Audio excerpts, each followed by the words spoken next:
आदरणीय शास्त्री जी ने पारिभाषिक प्रकरण के प्रस्तावनात्मक खंड के चौथे शीर्षक में कहा है कि वे कह रहे हैं कि आरण्यक भागानुगत उपासनानुबंधी विरोधात्मक वचनों के समन्वय से अनुप्राणित भगवान शांडिल्य की परानुरक्ति स्वरूपानुगता मध्य मीमांसा का संस्मरण।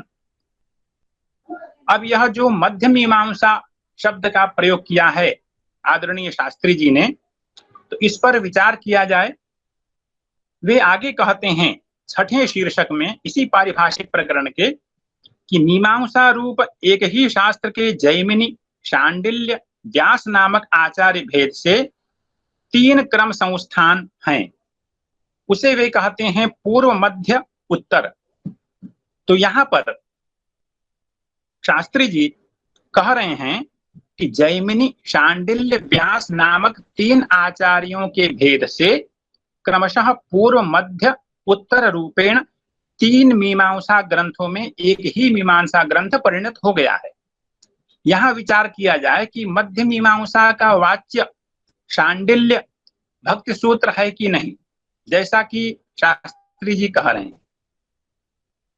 तो हम जब शास्त्री जी के सिद्धांतों को अन्य विषयों के आचार्यों के द्वारा भी उसका हम मेल करते हैं तो हमें सिद्धांत की प्राप्ति होती है। शास्त्री जी कहते हैं पूर्व मीमांसा को आपने वेदांत दर्शन कहा है, शांडिल्य सूत्र को मध्य दर्शन कहते हैं, वेदांत को वेदांत दर्शन कहते हैं। अब मध्य मीमांसा पदवाच्य शांडिल्य सूत्र है कि नहीं, इस पर विचार किया जा सकता है, क्योंकि हमारे यहाँ तो धर्म जिज्ञासा का अर्थ ही धर्म विचार होता है, तो हम विचार कर सकते हैं। जैसा कि आदरणीय अध्यक्ष शुक्ला जी ने कहा था कि आचार्य रामानुज ने वेदांत दर्शन के श्री भाष्य के आरंभ में वृत्तिकार का निर्देश करते हुए लिखा है। ये वृत्तिकार कौन है, तो इसका समाधान हमें प्राप्त होता है पंडित युधिष्ठिर मीमांसक के अनुसार। वे कहते हैं कि भगवान उपवर्ष ही वृत्तिकार हैं। तो वृत्तिकार का निर्देश देते हुए जैसा कि शुक्ल जी ने कहा था, आचार्य रामानुज लिखते हैं कि वक्ष्यति च कर्म ब्रह्म मीमांसयोः एक शास्त्रत्वम्। कर्म मीमांसा एवं ब्रह्म मीमांसा दोनों को मिला करके हम एक मीमांसा शास्त्र उसको कहते हैं। यदि हम शेश्वर मीमांसा नामक पुस्तक में देखें तो वहां पर आचार्य वेंकटनाथ, आपका दूसरा नाम वेदांताचार्य है, वे कहते हैं कि अथातो धर्म जिज्ञासा इत्यारभ्य अनावृत्ति शब्दात इत्येवमन्तं विंशति लक्षणम एकम शास्त्रम। अर्थात अथातो धर्म जिज्ञासा से प्रारंभ करके 20 अध्यायों तक का जो ग्रंथ है इसकी संज्ञा मीमांसा है। और यदि हम मीमांसा की जो परंपरा है उस पर विचार करें तो हम देखते हैं कि प्रारंभ से 12 अध्याय तक तो धर्म मीमांसा कहा जाता है। जैसा कि हम जानते हैं धर्मो द्वादश लक्षणी ऐसा प्रयोग आया है। युधिष्ठिर मीमांसक कहते हैं कि जैमिनी मीमांसा के 13 से 16 अध्यायों का मुख्य प्रतिपाद्य पूर्व के 12 अध्यायों के विचारित विषयों के ही अवशिष्ट विचार हैं। तो इस प्रकार से हम इसको मध्य मीमांसा कह सकते हैं। यह जो 13वें से लेकर के 16वां अध्याय है इसको संकर्ष कांड कहा जाता है।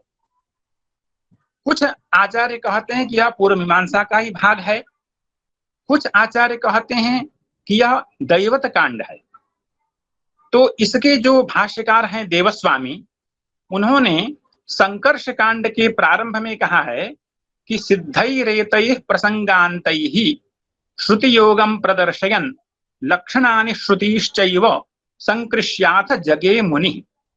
यहां पर मुनि शब्द से जैमिनी का ग्रहण होता है और दूसरे पक्ष में मुनि शब्द से काशकृत्स्न का भी ग्रहण होता है। तो इस तरह से हम देखें तो जो यह 20 अध्यायात्मक मीमांसा शास्त्र है इसमें आदि से लेकर के जो 12 अध्याय हैं वे तो जैमिनी कर्तृक हैं। मध्य के जो 4 अध्याय हैं वे इनका कर्ता हम 2 रूप में मान सकते हैं, जैमिनी को भी मान सकते हैं और काशकृत्स्न को भी। अधिक संभावना जैमिनी की है, तो इसको हम मध्य मीमांसा कहें अथवा शांडिल्य सूत्र को मध्य मीमांसा कहें, इस पर भी हमें विचार करना चाहिए, क्योंकि शास्त्री जी ने, मोतीलाल शास्त्री जी ने शांडिल्य सूत्र को मध्य मीमांसा कहा है।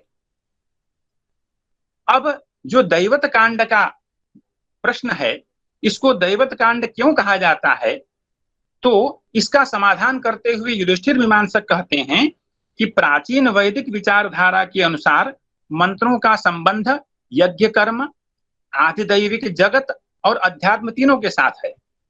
अतः प्राचीन मीमांसा शास्त्रों में तीनों कांडों की मीमांसा विद्यमान थी। उनमें मध्यम दैवत कांड था।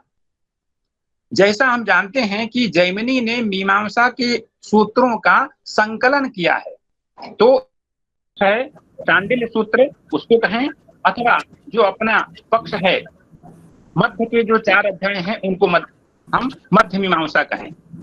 एक बात। दूसरी जो हमने बात देखी कि शास्त्री जी कहते हैं कि अनारभ्याधीत, आरभ्याधीत एवं सामान्याधीत, ये इन्होंने विधि वाक्यों के 3 प्रकार किए हैं, अनारभ्याधीत, आरभ्याधीत और सामान्याधीत।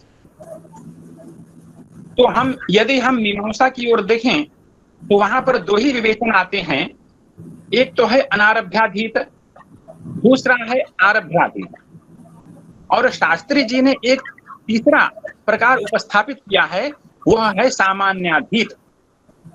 यदि हम अर्थ संग्रह को देखें तो वहां कहते हैं कि अनारभ्याधीतो विधि सामान्य विधि।